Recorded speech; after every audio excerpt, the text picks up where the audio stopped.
दोस्तों अक्सर आपने देखा होगा कि जो आपके पास सर्किट एसएमपीएस या कोई भी सप्लाई कोई भी टीवी वगैरह कुछ भी है या इंडक्शन है कुछ भी है रिपेयर के लिए आपके पास आया है और उसमें अगर आप चेक करते हैं तो फ्यूज उड़ा हुआ है। अगर आप उसमें नया फ्यूज रिप्लेस करते हैं तो फिर से वो फ्यूज उड़ जाता है। आप कितने बार फ्यूज डालें वो उड़ जाता है। ये अक्सर बिगिनर्स के साथ होता है, सीखने वालों के साथ होता है। तो उसमें फ्यूज उड़ने का क्या रीजन है और क्या क्या हमें चेक करना है, ये इस वीडियो के मैं आपके साथ मैं उस फॉल्ट को साझा करूंगा। आपके साथ में कुछ चीज़ें आपको एक्सप्लेन करूंगा ताकि आपको सीखने में थोड़ी सी हेल्प मिल सके। एक बेसिक नॉलेज के लिए वीडियो बना रहा हूँ क्योंकि काफ़ी सारी कमेंट्स मुझे आ रही, तो मैं एक टोटली मैं वीडियो आपके लिए ये लेके आया हूँ। इस वीडियो से आपको काफ़ी कुछ सीखने के लिए मिलेगा। अगर आपको ये वीडियो पसंद आती है तो वीडियो को लाइक करना और हाँ, मुझे एक कमेंट ज़रूर करके बताना कि आपको हमारी वीडियोज कैसी लगती हैं। यहाँ पर मेरे पास दो सप्लाई हैं। अच्छा, इसमें जो मैं फॉल्ट साझा कर रहा हूँ वो फ्यूज उड़ जाता है। तो क्यों उड़ता है? ठीक है, तो ये किसी भी सर्किट पे आप ले सकते हैं। सिर्फ एग्जांपल के लिए मैंने दो सर्किट को लिया हुआ है, लेकिन आप इसमें इंडक्शन ले सकते हैं, इसमें एलईडी टीवी ले सकते हैं, इसमें सीआरटी टीवी, कुछ भी हो, कोई भी सर्किट हो जो 220 वोल्ट से चलता है उस सर्किट को ले सकते हैं। ठीक है, जिसमें और डीसी वाला नहीं, जो 12 वोल्ट से चलता है वो वाला नहीं। सिर्फ आप एसी वाले सर्किट को ले सकते हैं, जो एसी को डीसी में, जो जिसमें प्राइमरी सेकेंडरी सेक्शन होते हैं। ठीक है।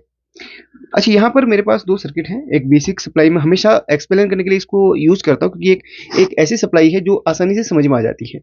एक वीडियो मैंने बनाई थी जिसमें आपको एक इसमें मॉड्यूल लगाना बताया था।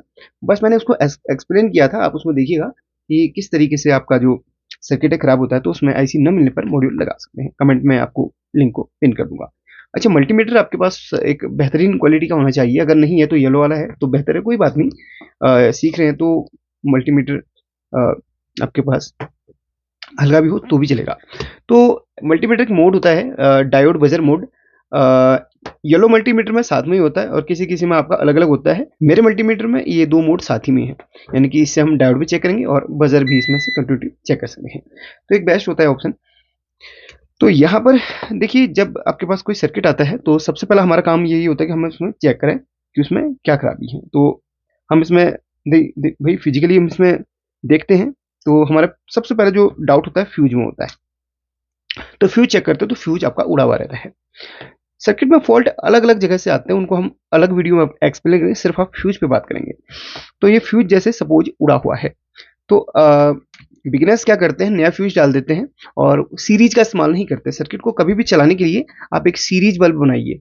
जैसे आपने कोई इसको सर्किट को चलाना है तो डायरेक्ट इस पे सीरीज नहीं आता है तो सीरीज के बारे में एक वीडियो बनाइए, देख लेना। तो जैसे आपने देखा होगा कि डायरेक्ट इसमें 220 वोल्ट दे देते हैं नया फ्यूज डाल के, तो ब्लास्ट हो जाता है। ऐसा नहीं करना है, आपने सीरीज बल्ब बनाना है। जैसे कि मैं आपको सीरीज बल्ब का बता देता हूँ। ये प्लग है, आपने 220 वोल्ट पे लगा दिया और एक वायर आपने इधर पे लगा दी और एक वायर डायरेक्ट यहाँ पे न लगाने के बजाय बीच में एक बल्ब लगा लें। तो क्या होगा कि अगर ये सर्किट आपका खराब होगा तो बल्ब आपका चालू हो जाएगा। ठीक है। तो सीरीज के बारे में थोड़ा सा ध्यान रखना, सीरीज जरूर इस्तेमाल करना। तो फ्यूज उड़ने के क्या इसमें क्या कारण है? देखिए, पहला कारण अचानक से हाई वोल्ट आ गई, फ्यूज उड़ गया। किस्मत से फ्यूज नया डालने पर आपका सर्किट चालू हो गया। लेकिन कभी कभी ऐसा होता है, लेकिन कभी कभी ऐसा नहीं होता है। लगभग 90% केस में आपके फ्यूज उड़ने का जो कारण होता है वो आगे फॉल्ट होता है। अगर फ्यूज बार बार उड़ रहा है तो आपका जो है यहाँ पर मान के चलना है कि अगर जो भी फॉल्ट है प्राइमरी सेक्शन के है, क्योंकि एसएमपीएस में दो सेक्शन होते हैं, एक ये और एक ये। मतलब इसको उलट दो तो आपको एक लाइन इसमें नजर आएगी। ट्रांस इसमें नहीं आ रही, लेकिन जो एसएमपीएस कोई भी हो उसमें एक इस तरीके से लाइन नजर आती है जो सेपरेट होती है। इसमें भी अगर आप ध्यान से देखें तो ट्रांसफॉर्मर का जो, ऐसे समझ सकते हैं इसे आप, ट्रांसफॉर्मर का आधा हिस्सा प्राइमरी का है और आधा हिस्सा सेकेंडरी का है। प्राइमरी वो जहां से हम इनपुट कर रहे हैं, सेकेंडरी वो जहां से हम कुछ कम वोल्टेज आउटपुट ले रहे हैं। तो ट्रांसफॉर्मर से इधर के जितने भी कंपोनेंट्स हैं इनमें खराबी आने की वजह से ऐसा होता है। अब फ्यूज बार बार उड़ रहा है तो मैं पहले बता देता हूँ इसमें जो प्रॉब्लम्स आती हैं। इसमें प्रॉब्लम, अब वो कंपोनेंट हमें देखना है जो पैरेलल पे लगा हुआ रहता है या फिर जो फेज और न्यूट्रल या प्लस माइनस पे डायरेक्ट लगा हुआ है। वो कंपोनेंट हमारे शॉर्ट होते हैं। जैसे जो सीरीज में लगे होते हैं, जैसे रेजिस्टेंस है और जो इंडक्टर है, जो अदर कॉइल्स वगैरह हैं, वो हमारे सीरीज में लगते हैं। उनमें कोई शॉर्टिंग आएगी, मतलब उनमें कोई खराबी आएगी तो फ्यूज नहीं उड़ेगा। मतलब सर्किट भले आप चालू ना हो वो अलग बात है, लेकिन वो कंपोनेंट आपने पकड़ने हैं जो पैरेलल पे लगे रहते हैं और जो डायरेक्ट फेज न्यूट्रल या प्लस माइनस में लगे रहते हैं, क्योंकि उनमें ही अगर शॉर्टिंग रहेगी तो क्या होगा कि फ्यूज को उड़ाएगा वो। क्योंकि आगे वो बाधा बन रहा है आगे सप्लाई पहुंचाने में। तो कंपोनेंट्स की पहचान के लिए मैंने अभी बहुत सारी वीडियो बनाई है, फिर भी आपको ध्यान रखना है। और कंपोनेंट कौन से सीरीज में लगते हैं, कौन से पैरेलल पे लगते हैं, कौन से कैसे लगते हैं, वो सब मैंने वीडियो बनाई है, उनको एक बार ज़रूर देखिएगा। कंपोनेंट बेसिक नॉलेज करके एक मेरा प्लेलिस्ट है, उसको तैयार किया हुआ है, जाइए और देखिएगा। अच्छा, मैं बता दूं मेरी वीडियोस थोड़ा सा लंबी होती हैं, काफ़ी बार एक्सप्लेन करते करते करते वीडियोस लंबी हो जाती है, क्योंकि बहुत सी चीज़ें कवर करनी होती हैं। तो मैं शॉर्ट्स में नहीं बना सकता इतनी बड़ी नॉलेज को, मैं लंबी वीडियो बनाता हूँ ताकि सीख सकें और समझ सकें। अच्छा, यहाँ पर मैं पहले कोडिंग के बारे में बता देता हूँ। जो कंपोनेंट्स होते हैं, बड़े वाले सर्किट में कंपोनेंट के बगल में कुछ कोड लिखा होता है, लेकिन छोटे वाले जो असेंबली कंपोनेंट उनमें नहीं लिखा होता है, अक्सर अक्सर नहीं लिखा होता है, लेकिन बड़े वाले हैं। देखिए, जैसे डी लिखा है तो ये डायोड्स हैं सभी के सभी, जिनमें डी लिखा रहता है। और जो आईसीयू के आईसी के बगल में ऐसी मॉसफेट होगा तो एमओएस, और ट्रांजिस्टर होगा तो उसके बगल में आपका क्यू भी लिखा हो सकता है, कुछ और टी भी लिखा हो सकता है। तो ट्रांजिस्टर में अक्सर क्यू लिखा रहता है, जैसे ट्रांजिस्टर की, हालांकि ये कुछ और कंपोनेंट, लेकिन ये ट्रांजिस्टर की फॉर्म में, तो उसको क्यू करके यहाँ पर डिनोट किया है। अच्छा, यहाँ पर फ्यूज है तो फ्यूज लिखा रहेगा, देखिए फ्यूज लिखा हुआ है, एफ लिखा, एफ भी हो सकता है। और ये कैपेसिटर है तो सी लिखा रहेगा, और रेजिस्टेंस है तो आर, डायोड है तो डी। और ये भी कैपेसिटर है क्योंकि इसके बगल में सी है। ये बॉक्स टाइप कैपेसिटर है, इसके बगल में भी सी, एस के नीचे लिखा होगा, नीचे प्रिंट है। और आईसी के बगल में काफी बार यू भी लिखा हुआ रहता है, ठीक है। और वैसे एक ऑप्टो कपलर है, लेकिन ये आईसी के बगल में यू लिखा रहता है, या आईसी भी लिखा होता है। ये कैपेसिटर है तो यहाँ पर सी लिखा हुआ है। कोई भी कंपोनेंट के बारे में समझ में नहीं आ रहा तो उसकी कोडिंग देख लो, जो अल्फाबेट आगे आ रहा है वही कंपोनेंट का नाम होता है, कि ये थोड़ा समझा दिया मैंने। तो यहाँ पर जो कैपेसिटर होते हैं वो हमारे पैरेलल पे लगते हैं, प्लस माइनस पे लगता है डायरेक्ट। तो प्लस माइनस में शॉर्टिंग रहेगी तो आगे क्या होगा, फ्यूज उड़ा देगा। तो कैपेसिटर पहले जितने भी कंपोनेंट होंगे वो शॉर्टिंग, मतलब वो सारे शॉर्ट बनाएंगे और आगे फ्यूज को उड़ा देंगे। तो नंबर वन, कैपेसिटर अगर शॉर्ट हो तो आपका फ्यूज उड़ता है, डायोड अगर शॉर्ट हो तो फ्यूज उड़ता है, आईसी आपकी शॉर्ट हो तो फ्यूज उड़ता है। तीन कंपोनेंट्स पर आपको बेसिकली ध्यान देना ही देना है। अगर शॉर्टिंग बन रही है तो सबसे पहले आपका काम है कि आपके डायोड्स आपको चेक करने, क्योंकि जो सप्लाई जा रही है आपकी ये कनेक्टर के थ्रू, फ्यूज के थ्रू सीधे डायोड पे जाती है। डायोड उसको एसी को टीसी बनाएगा, डीसी बनाएगा और कैपेसिटर को देगा। कैपेसिटर क्या करेगा, उसको फिल्टर करेगा। कैपेसिटर पे फिल्टर होने के बाद आपकी ये किसी में क्या होता है ना, डायोड से पहले आपकी ये कॉइल लगी रहती है, ये इंडक्टर को, अच्छा मैंने ये नहीं बताया, तो ये छोटा सा एक ट्रांसफार्मर की शेप में भले ही हो, लेकिन ये एक इंडक्टर कॉइल है। कॉइल के नीचे एल एफ लिखा हुआ रहता है, या एल लिखा हुआ रहता है। कॉइल के पास में जो कॉइल होगी उसके पास में एल लिखा हुआ रहता है, ठीक है, ये ध्यान देना।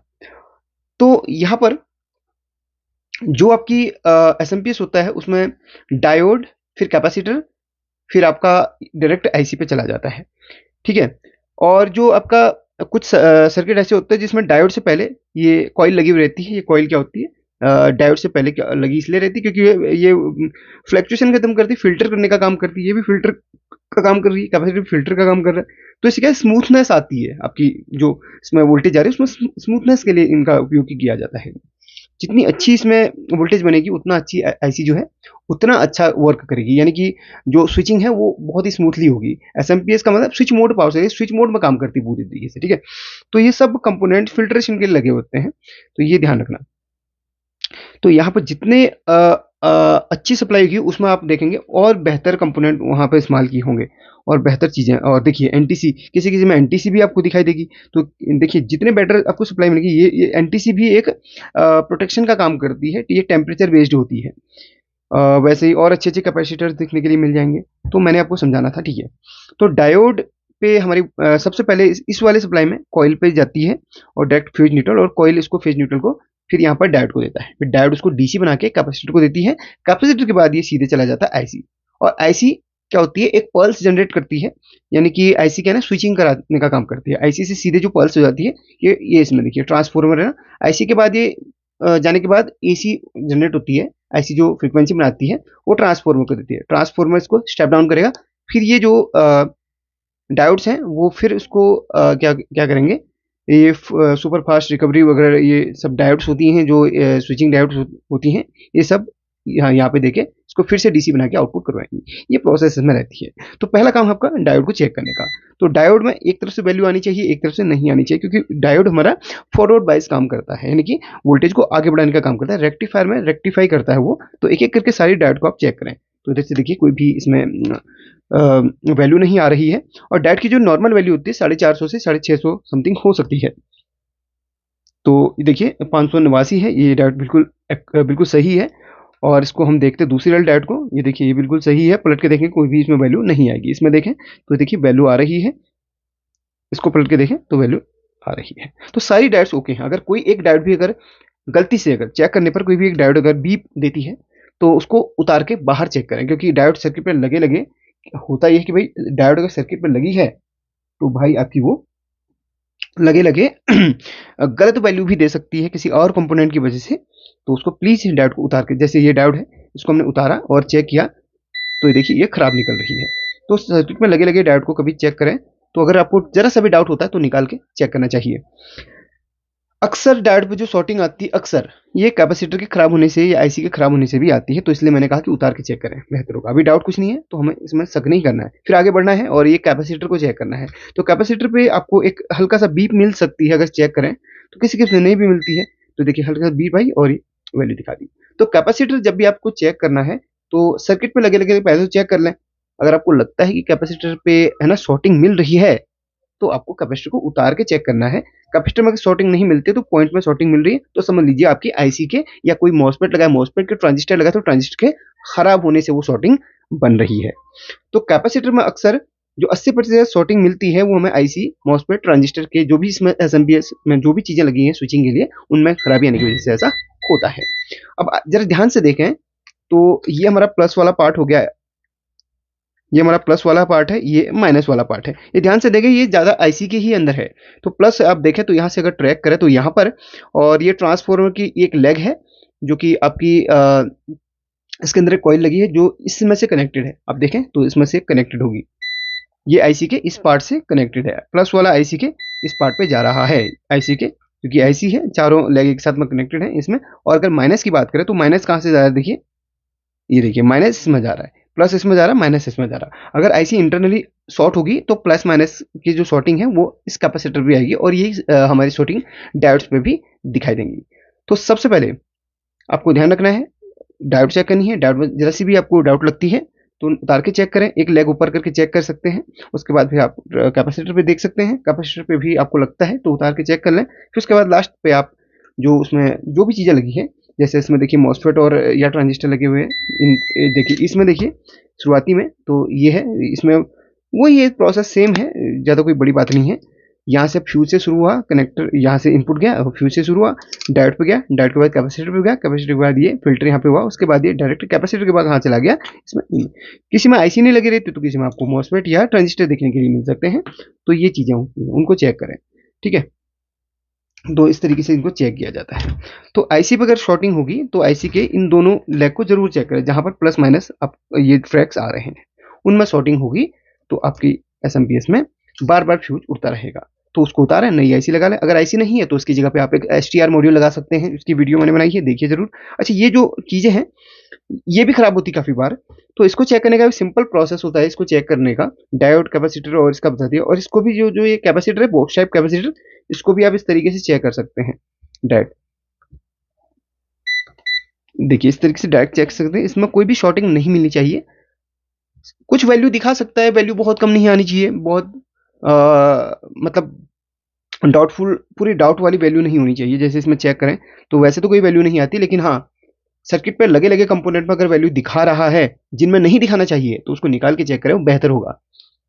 तो इसको भी नॉर्मल जैसे एक कैपेसिटर को चेक किया वैसे सभी कैपेसिटर को चेक किया जाता है, ऐसे इसको भी, इसको भी, इसको भी, इसको भी, कैसे भी। तो सभी कंपोनेंट अलग अलग रूपों में आपको मिल सकते हैं, लेकिन चेक करने का तरीका सबका सेम है, ध्यान रखना। ये भी कैपेसिटर चेक कर सकते हैं, ये डायोड चेक कर सकते हैं, इनमें कम शॉर्टिंग आती इसमें